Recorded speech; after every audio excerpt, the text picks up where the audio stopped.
Welcome to Evolutionary Men. I'm your host, Jason Lang. Let's get started.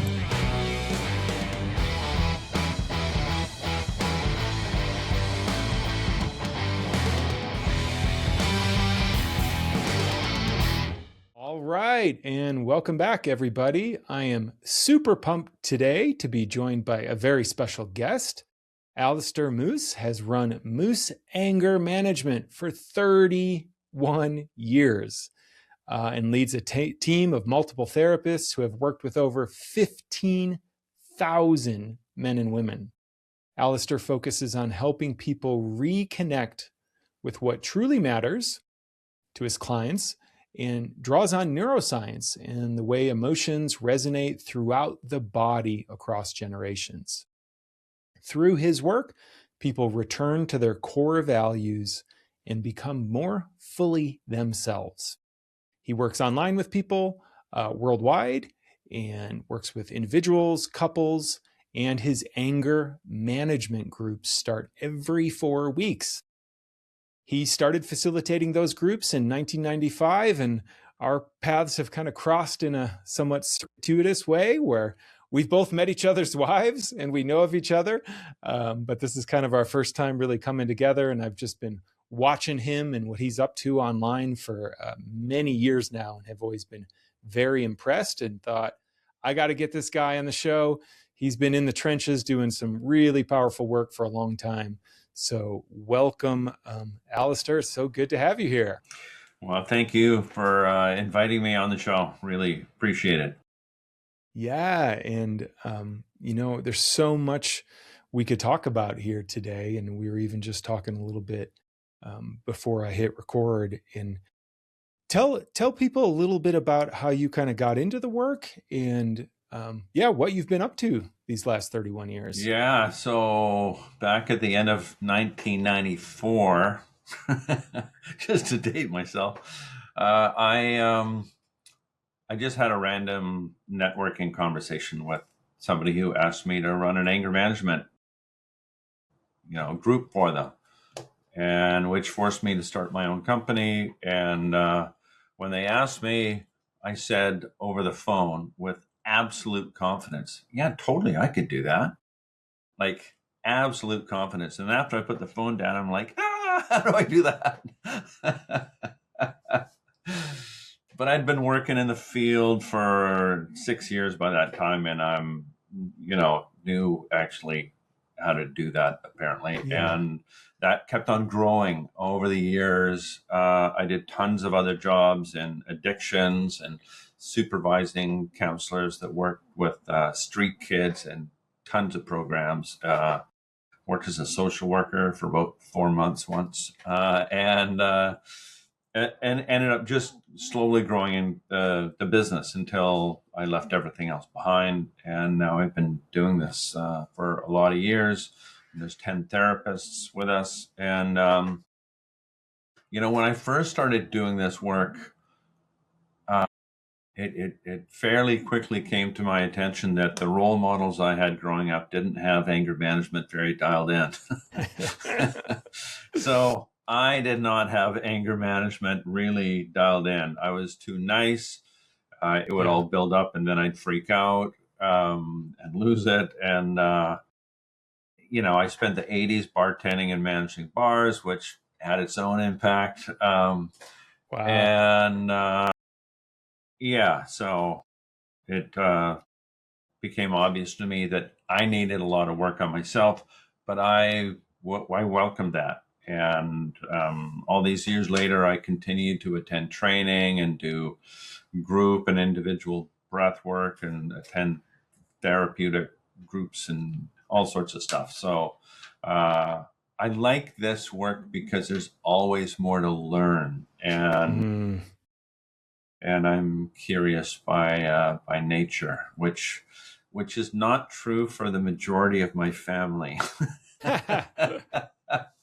There are things that got passed down to me through the generations that were suboptimal, let's just say. Yeah. Some of it around alcohol and drugs and things like that, and some of it just around.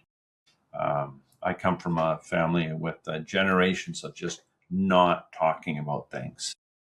Like things would be blowing up and getting smashed. And the next morning when I was a little kid, everybody just act like nothing happened, which as a kid, I'm like, awesome. This is the way the world works. But then when I became an adult and people held me accountable, I was horrified. Like, what are you doing? We're supposed to just pretend like nothing happened. And so it took me time to figure that out and really just to grow up, because I didn't have a lot of emotional maturity when I was younger. And and some bad things happen along the way that kind of threw me off course. And so I've been doing a lot ever since to help myself, but also working with other men. And a lot of the guys can relate to what I talk about my experience. And that brings people to acknowledge their own stuff. And I think so many of us, like my dad grew up, just keep it all in, never let anything out. And in the groups, guys just open up more and more and more. Not all of them, but most people just do it because it feels comfortable. Mm-hmm. And it's an invitation. It's not anybody telling them to open up. I had a 79-year-old in one of my groups earlier this year, and he says to the guys, and there's guys from every age and every background, rich, poor, you name it. Sometimes it looks like the United Nations in there. And the 79-year-old says, if you told me 2 years ago that I'd be going to an anger management class and that I would be going to counseling and loving it, I would have called you an idiot. Probably worse than that. But the truth is, I love it. My wife isn't leaving me now, so that's good. And we get along way better, and life is more enjoyable. And so he was inspiring everybody in the group. So I love stuff like that. Like, I live for things like that. Yeah. And I get to witness that in every group in multiple ways. So I feel gratitude, shall we say. That's so great. And that has me curious. There's a little thread there. Question for you. What's something about anger that you believed, back 31 years ago when you first got that invitation, that maybe you don't believe anymore? Like, how's your understanding or concept? Or well, when I was growing up, anger was really scary. Even my mom was only about 5'1", and my dad was like 6'3". She was the one that was angry. She was the one in control. And as a little kid, anger scared me. And so I didn't really learn what to do with anger, and it just seemed like it wasn't a good thing.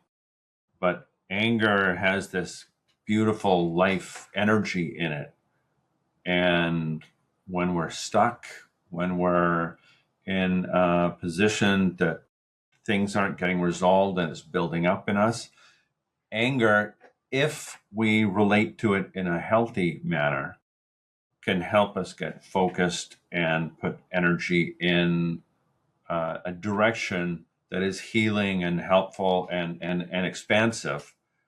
Or, of course, when people call me, they've had the blinders on and have been really escalated, and things are all or nothing, super dramatic, feels like the end of the world, and they've blown up. And then they give me a call. Sometimes people ask, well, what's it like dealing with all these angry guys and women? And I go, well, by the time they call me, usually they're feeling shame. They're not feeling anger. They might still have anger in them for sure. We all do. But it's like, this isn't me, right? Healthy shame. And so every big shift in the history of the world started with anger, whether we're talking about civil rights or all sorts of things with politics. human rights, racism. Gandhi probably kind of pissed off at the British Mhm. occupying India way back when. But he did something that was nonviolent, that was very intelligent, very well thought out, and changed the world.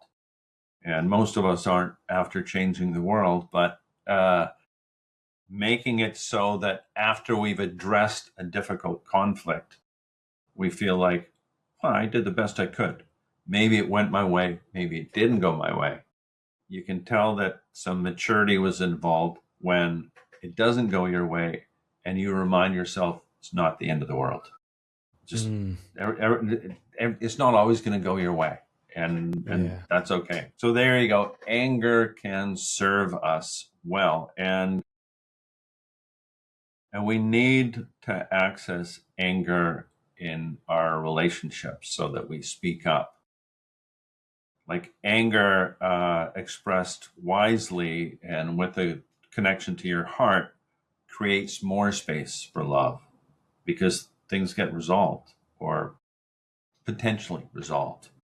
Whereas when people avoid those things, and I've met with couples where they've never argued, and it's like, ooh, that's not a good sign. Because, I've met with couples where they're going through divorce. They never argued, but things built up, and then one cheated on the other, and things need to be resolved. Yeah, and I mean, I think you named certainly a pattern I've experienced and seen in many men I work with, and that I think, is really all that a lot of men in default culture know, which is either my anger overwhelms me, right, and it comes out, literally the blow up, or I stuff it, disconnect. And then And resentments or frustrations or all kind, even, autoimmune stuff can start to come up, with guys I've worked with when they haven't expressed that. 100%. And I work with a lot of, I consider myself so-called nice guys, right? And anger goes, it's right hand in hand with the challenge of a nice guy to, like you said, express directly something that may create confrontation or tension. But when we don't do it, it leads to so much frustration, right? And my family was a little bit like yours. Nothing was really talked about. As I became a teenager, my parents started kind of getting on the rocks and eventually divorced, and my dad's anger would come out.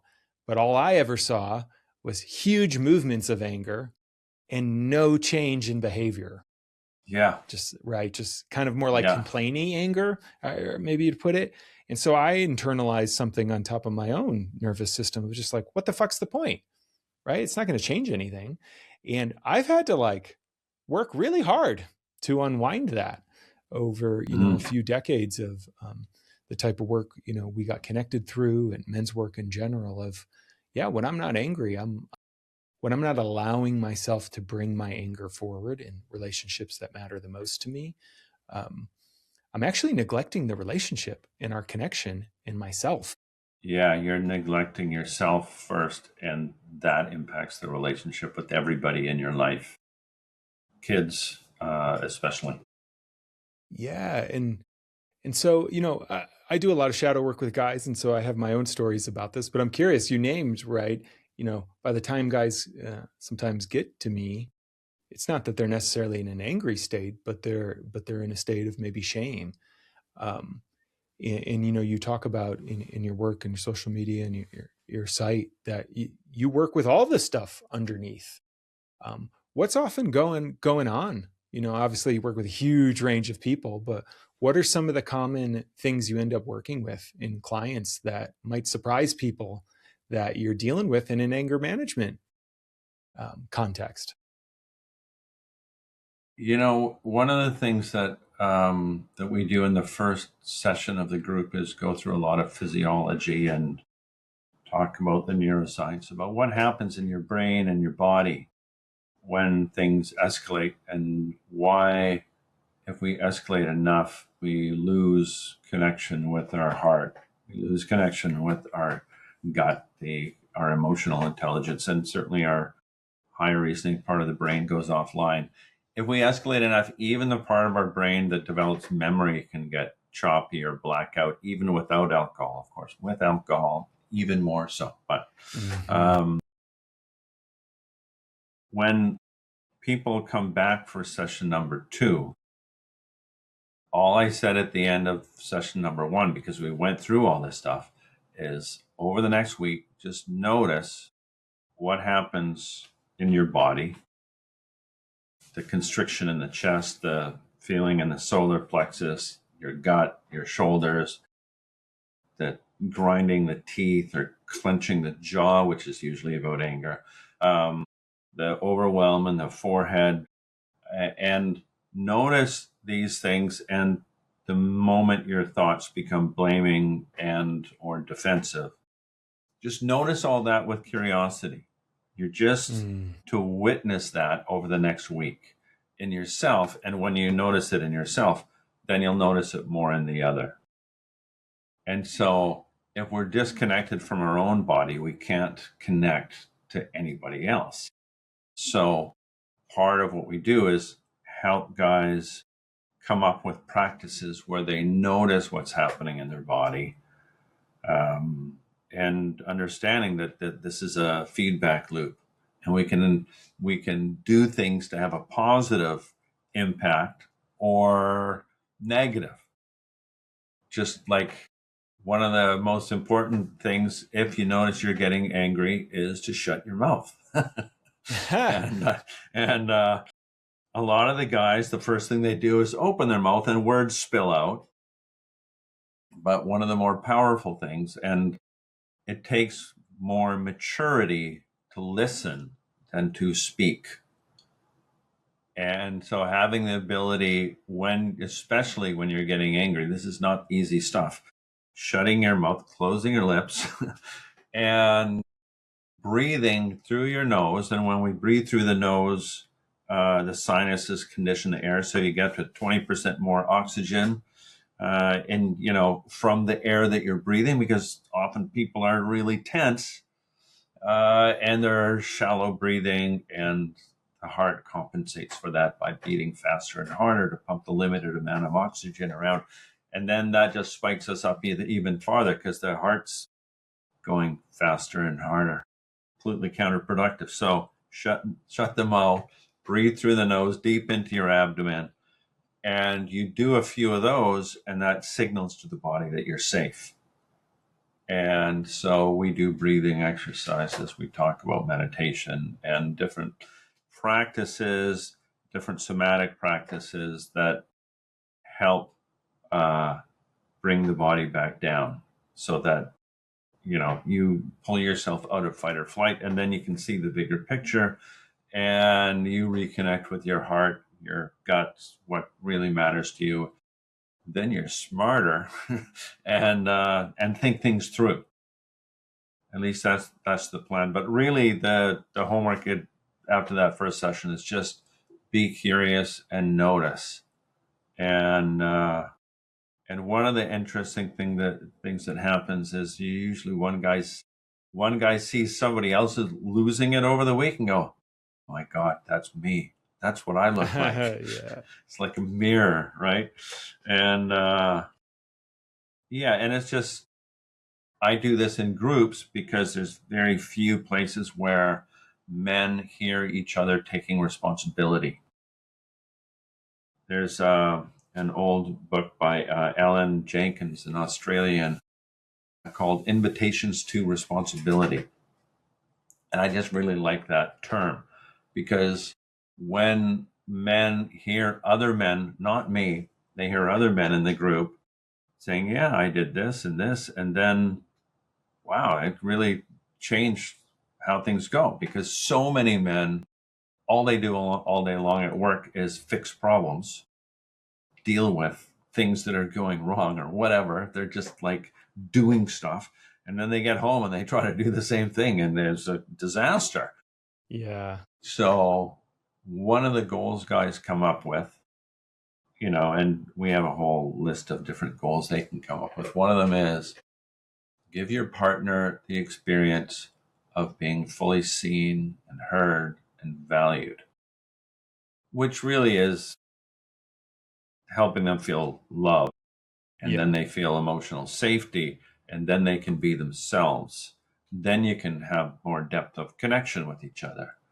And when people really feel heard and seen and valued, at least half of the conflicts just poof, they're gone. They just needed to be listened to. That was it. Yeah. And sometimes there's more to it than that. But if they feel listened to, then that dialogue is going to shift, because you're responding with more maturity Yeah. or wisdom. Yeah. Oh, beautiful. And very aligned with my experience, both personally and the work I do as well. And, I'm curious to get your take on, do you work in your groups or with individuals on, like, how do you distinguish the difference between like a healthy anger and, aggression or the more damaging versions of anger? Right. So we go into some depth about um, what happens in a relationship if your primary method of conflict resolution is being passive or manipulative or aggressive or assertive. And I let them know we all do all of these things. Don't pretend that you don't. That's just like we're human beings. We do shitty things. We sometimes, and it doesn't matter how many years I've done this kind of work and how many books and how much training I take, I still mess up. I still make mistakes, and we're supposed to. We're not supposed to have everything figured out. I mean, you're never going to have everything figured out. That's not the point. The point is to learn from the mistakes we make so that we can make new and different mistakes, which makes life way more interesting. Yeah, like how do you tease apart, or what in your mind is the difference Right. between healthy relationship to anger and, So more destructive? healthy, when you're doing something healthy, you're addressing the conflict from the adult in you. You're addressing the conflict from a part of you that knows it's not the end of the world if you don't get your way. You are listening, you're compassionate to yourself, to the other, and you're intelligent. You're uh, recognizing when, okay, this conversation is going nowhere, and I'm not going to let somebody mistreat me or insult me. Like, you know, I can say, okay, like we're done here, and that can be a very healthy thing. And the difference is I can say we're done here, you fucking idiot, or I can say, we're not getting anywhere. Like let's address this another day, and I'm, exiting stage left here. Let's talk tomorrow or what have you. I'm not avoiding it, but I'm recognizing where, okay, this brick wall that I'm talking to right now is not getting anywhere. Let's just be honest with it. And if it's a family member, for instance, and there's a long history of them acting the way they do, then your job is to expect them to continue acting exactly as they do and accept them like that. It's just stop fighting it and then choose how much time you want to spend around that person if it's really unpleasant. And Mm. sometimes that means, yeah, I think I'll take a break for a few years from you or a week or whatever makes sense. But I'm going to look after myself. I'm going to have a fiercely loving relationship with myself where I'm not letting people mistreat me and I'm not mistreating somebody else because that's not who I am. And I'm going to have my own back and can act like an adult, right? So, and I'm going to have a sense of humor about the whole thing because it's it's it's better if we can step back and see the humor in how we act like big babies sometimes, and um, to be able to acknowledge that and connect with the physical sensations in our body and become more aware and talk out loud about it vulnerably. You know, I attend a men's group because I want to be around other men that open up and take responsibility for stuff. And this is healthy to be around. I need these kind of things. And Mm. I'm super grateful for my male friends that I can open up to and really talk with about these things, and be honest with them, because life is not easy sometimes for the majority of us. Yeah. Yeah, absolutely. I love that frame of just, healthy anger is when it's coming from that adult part of ourselves, right? You and I were talking, I got a 2-year-old, near 2-year-old, and it's been incredibly illuminating, having had kids and seeing, yeah, what really happens, when a tantrum comes. There's no there anymore, right? It's just energy. And as I, have continued into fatherhood, I have this thing where it's just this realization. And I've talked to my 6-year-old about it too, of like, well, sometimes daddy has tantrums too. Or like, I can feel it now where like, I say something a little cutting or a little biting, or my anger comes up, and it's not coming from the adult place. It's my little child having a tantrum because I'm not getting what I want, just in the same way my 2-year-old Yeah. does, right? And I Yeah. can feel it, now in my body. So it's such a simple but beautiful distinction of, yeah, it's coming from that adult part of us, and not that just purely reactive kind of, whether we call it inner child or just prefrontal cortex totally offline, part of the Yeah. brain. And and pretty much all of us have experienced some kind of trauma or traumas growing up, and those exist in our bodies. And so I always talk with guys about, you want to really get to know the part of you that wants to lose it. And you want to be really in tune with the adult part of you that's breathing and thinking things through, and connected to love and, dignity and things like that.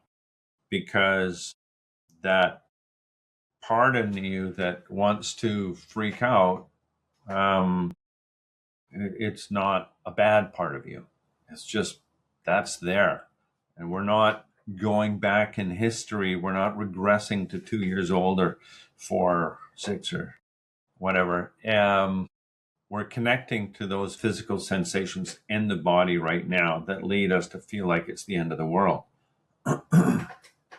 And it takes some courage to really allow yourself to feel that uncomfortableness, to apologize well, to feel the shame and the regret and the remorse, the vulnerable apology where you make no excuses whatsoever other than a commitment to change.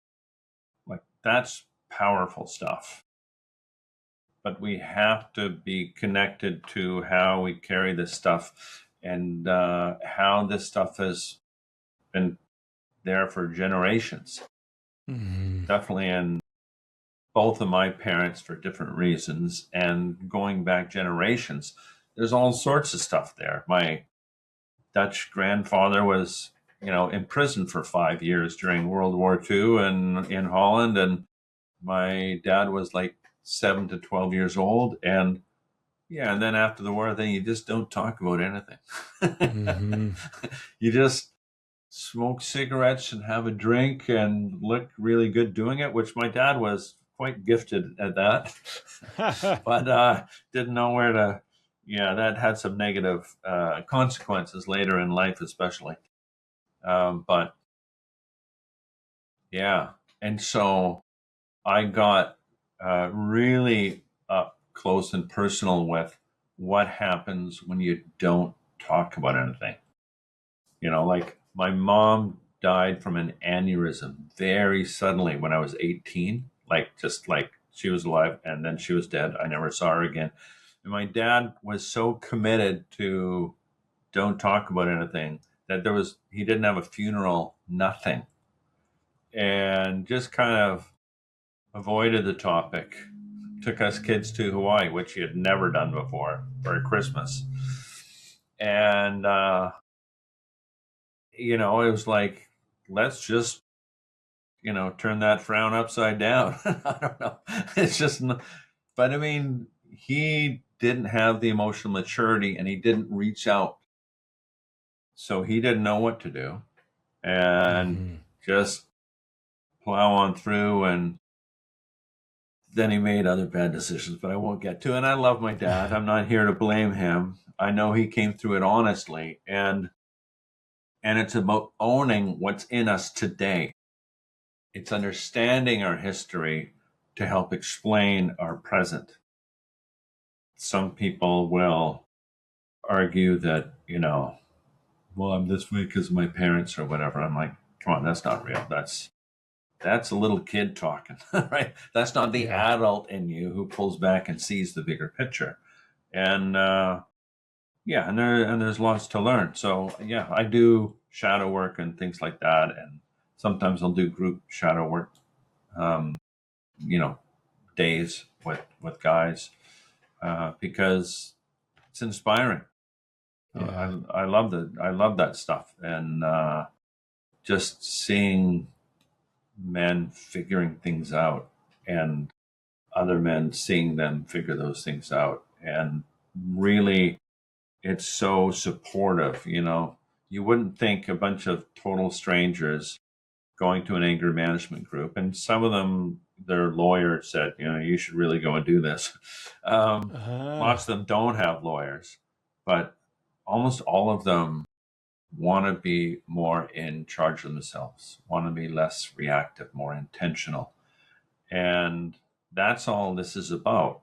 And then they get to hear each other working on things so that they're less reactive and more intentional. And that seems to inspire people. And it certainly continues to inspire me all these years later.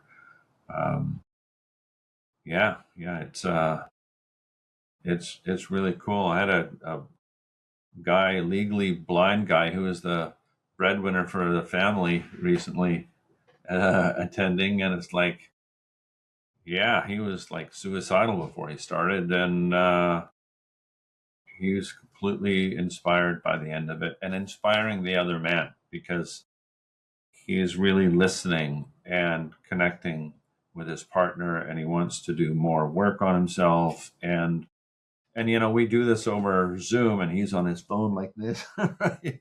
So you see his like eyeball. But everybody's totally supportive, and guys are often anxious when they first step into the group. But they pretty quickly discover, this is actually a safe place, and they're covering stuff that's really helpful, like much to their surprise. And more often than not, people end up saying, I wish I did this, years ago. And I say, you probably weren't open to it years ago, but, the time is now. Now we can do something about it. So. Yeah. So much resonance there, and can just feel your care and your delight in the work you get to do, supporting people for transforming. And there was something I wanted to chat with you about. We talked about briefly before our call, but you're really unique, I think, in that, a lot of the world I swim in is kind of, coaching and transformational work, which is often opt-in, meaning someone is choosing to be there. And your program is unique, I think, special compared to that, in the sense it's court recognized. And sometimes judges send, men or women to you. Usually lawyers. Lawyers. There we go. Okay. Usually it's lawyers, or sometimes probation officers, and sometimes HR sends their longshore workers our way, or their truck drivers, or or the nurse, or the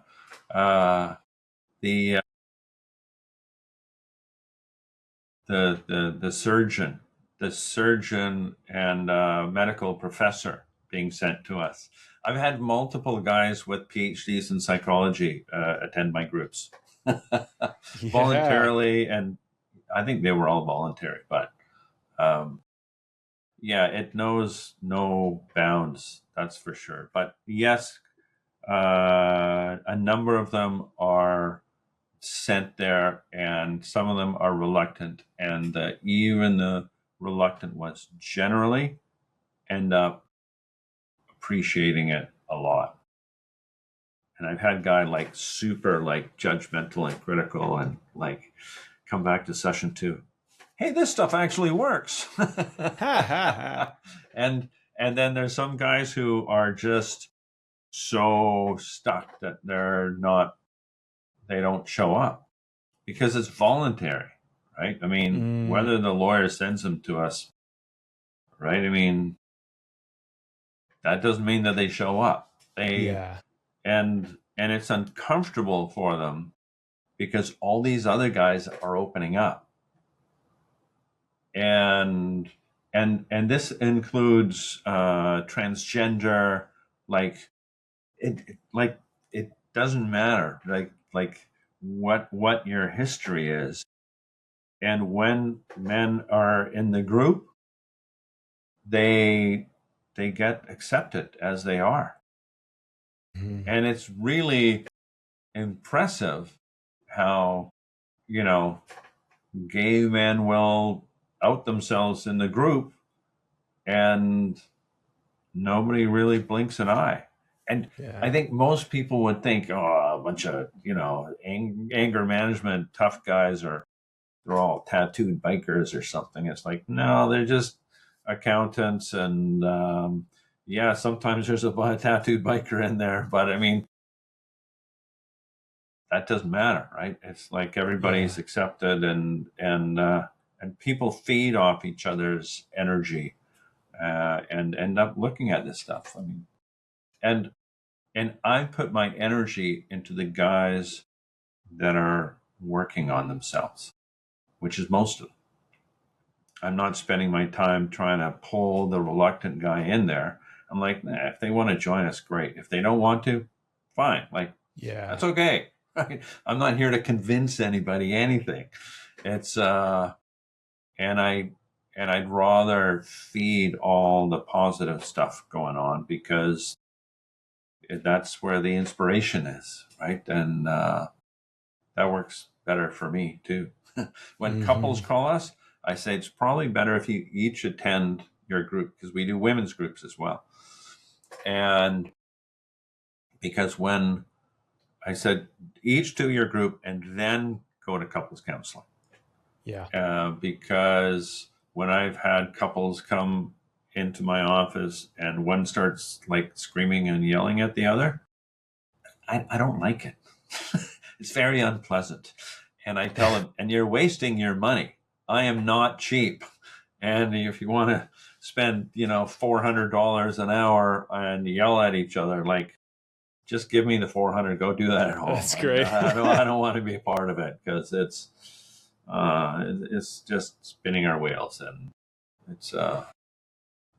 So really, when I do see couples, all I tell them, all we're going to focus on is that each of you feels heard and seen and valued, and that's it. Then there's more space for love in the room, and each of you really feels like the other gets you. I don't know, things are going to turn out pretty well. It doesn't have to be that complicated.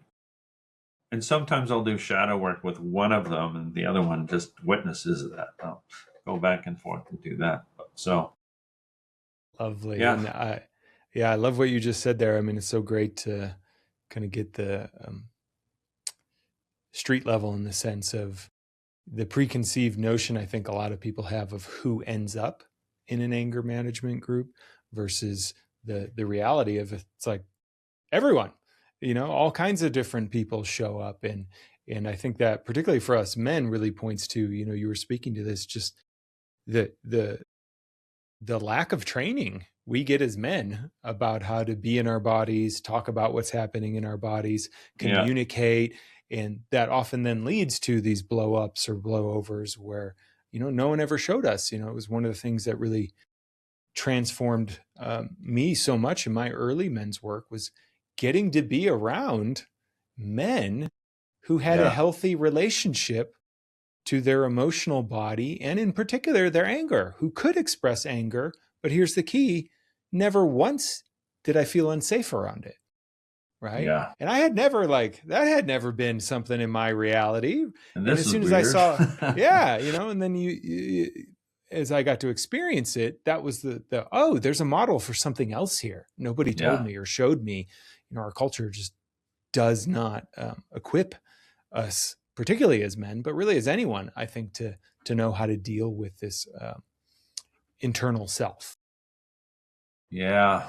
Yeah. And the men come and do a 6-week group, and I tell them, I said, the best predictor of the future is your past. So unless you keep working on this stuff, you're going to slowly slide back into whatever you were doing before you came here. And I tell people, we give them a reduced fee to attend a second time. And everybody who does that finds it super helpful. I say, come back before you need to.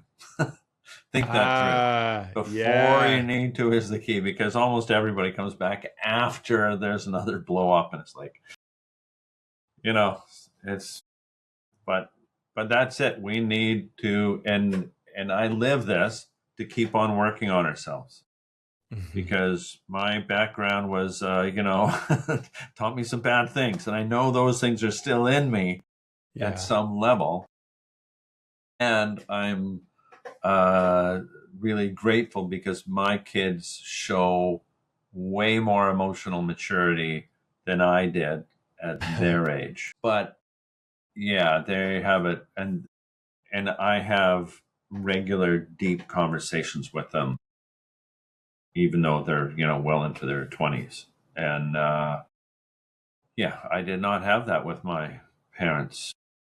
Like, I wasn't opening up to my parents. I would lie to my parents because that just seemed like that's what you do. Mm-hmm. And you certainly don't open up to them. And you don't even really open up to your friends either.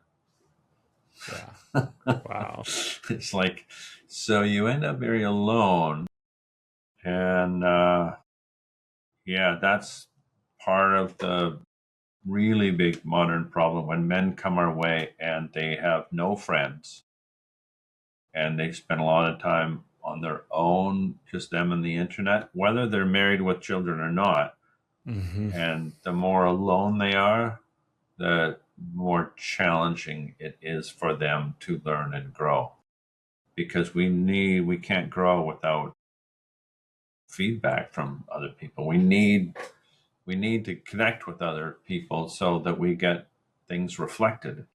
If it's just us on the internet, it's like a lot of negativity and everything is the end of the world and super dramatic, and we lose ourselves. Whereas when men actually connect with other men, they're reconnecting with what actually matters to them, and they get to see that in other men, and good things tend to come from that. Yeah. Well, you just named something that I'd never quite connected the dots before on, but it's like I could see clearly now how the type of work you're spearheading and education about anger and how it works in our body. I mean, that's kind of becoming table stakes for just being able to navigate a sane online world, because the whole thing is powered by outrage, right? That's how they make money. Like Yeah. they get your body into that state, and then they've captured you, in some Yeah. sense. So yeah, what you're teaching, goes way beyond even just local relationships, but like, yeah, how do you Yeah. sanely engage with a machine that is meant to trigger that anger in you? Well, and so my son, I shouldn't brag too much, but my son tells me he reads every night. They go to bed, him and his girlfriend, and they read books. and I've thought recently that, well, we all end up scrolling and spending time doing, watching all sorts of ridiculous things online.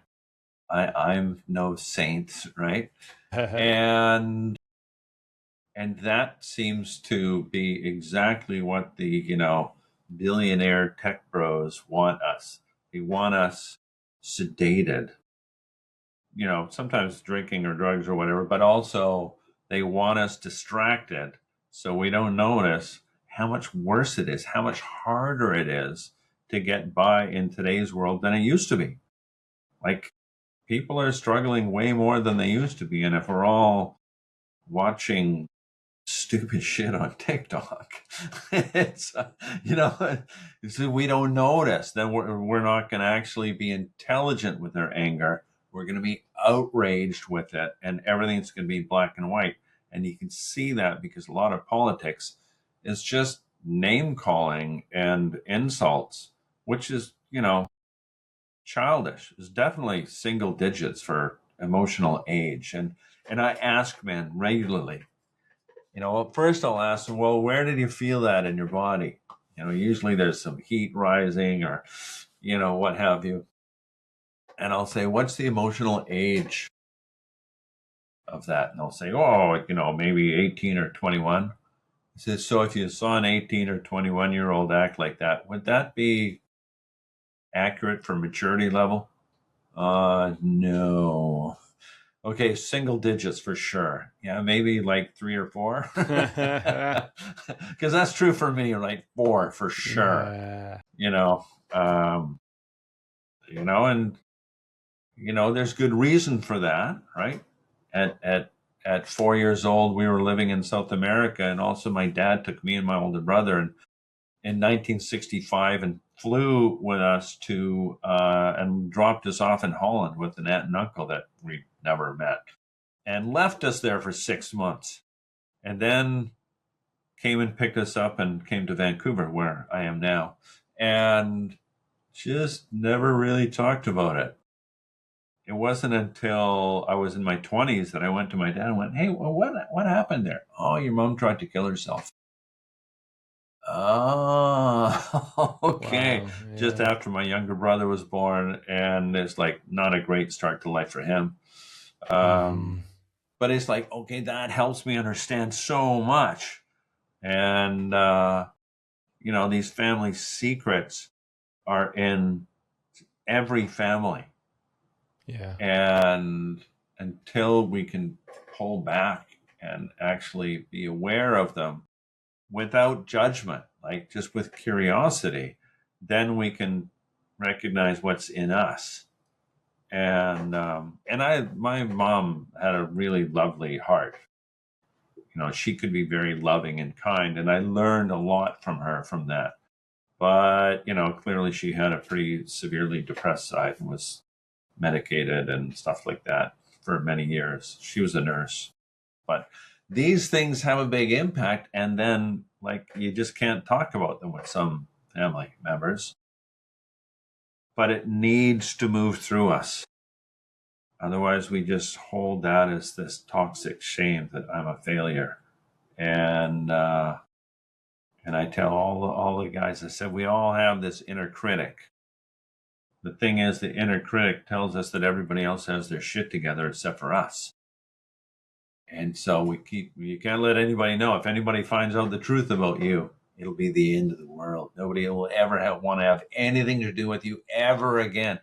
Right? You can hear the emotional immaturity in that. It's like fear.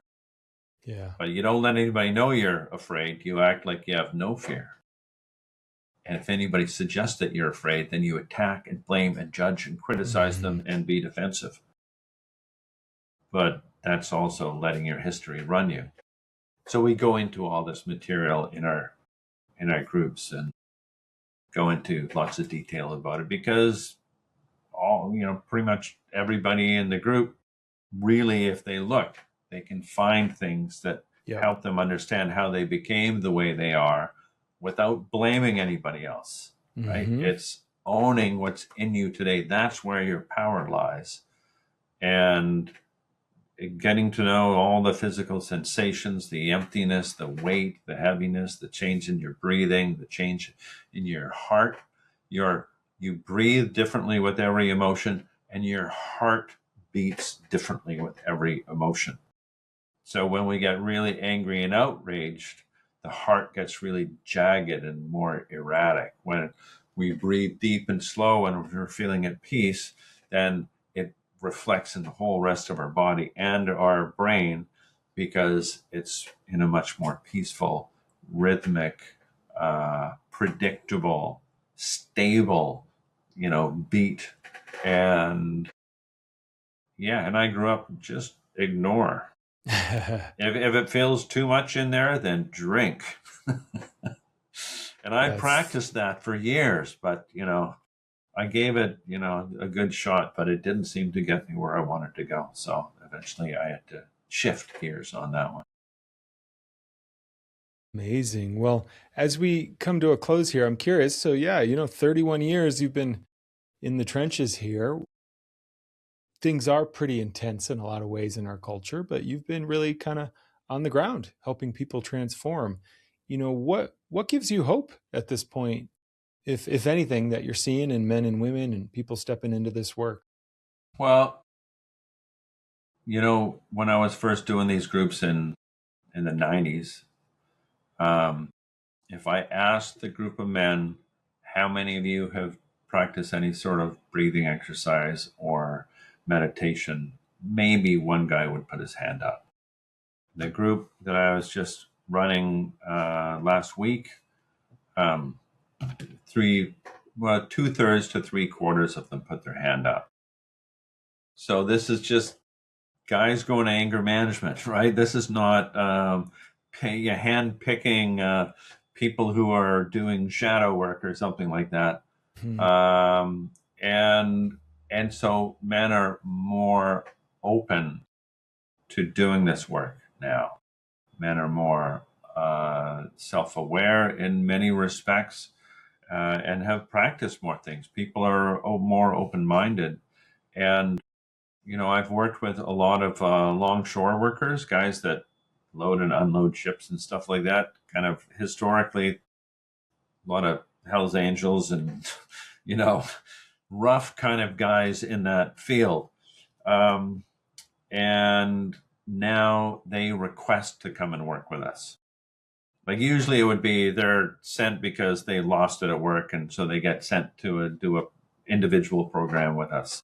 And now they request on a regular basis to come and work because they've seen a positive impact on some of their, members of the union. So So cool. I see that there's hope in the world, and I'm continually inspired by the work that the men do when they come and do the work, and more come and work with us every year. Like, we've got a team of 10 therapists, and I run half of the groups, and I have another guy, Trevor Bird, who runs half of the groups. And and women's groups, women are more likely to acknowledge their anger. So more women's groups as well. So yeah, there's a lot of doom and gloom out there, and I think this work is more important than ever, because people need to be dialed into what matters for them, what's their core values, and being in alignment with that, and just being aware and making conscious choices rather than just losing themselves in whatever addiction or scrolling or what have you. It's like your life and your family are depending on it. Mm-hmm. Time to do something about it is right fucking now. It's always right now. And there's always more to learn and be interested, right? It's worth it. It's my humble opinion. I know it's a little bit self-serving, but I think the world is better off if there's more men doing this work. Yeah, well, thank you for trailblazing and leading the way and impacting so many lives. And what's the best place for folks to learn a little bit more about you or your groups and everything you're up to? Yeah, angerman.org. online is the website. There's tons of information. There's tons of podcasts and resources and videos there as well that are free. You can download the first part of our men's or women's book, like the first 40 pages. And of course, you're welcome to join any of our groups or individual stuff. And I'm on YouTube at Moose Anger Management, among other platforms. Same thing, at Moose Anger Management. And I post like a demon, so I'm always on there relentlessly. Short videos, though. And some of them I use humor because I think humor and laughter are intelligence that we absolutely need to have fun and be silly and use humor in life. It's wise, and it takes more maturity to be able to be silly. That's So right. act like an adult, which means you can act like a child while you're acting like an adult. Yeah. Well, beautiful. Thanks so much for your time and being here. I'll drop all your links and everything in the show notes. And yeah, man, just deep appreciation for everything you're up to.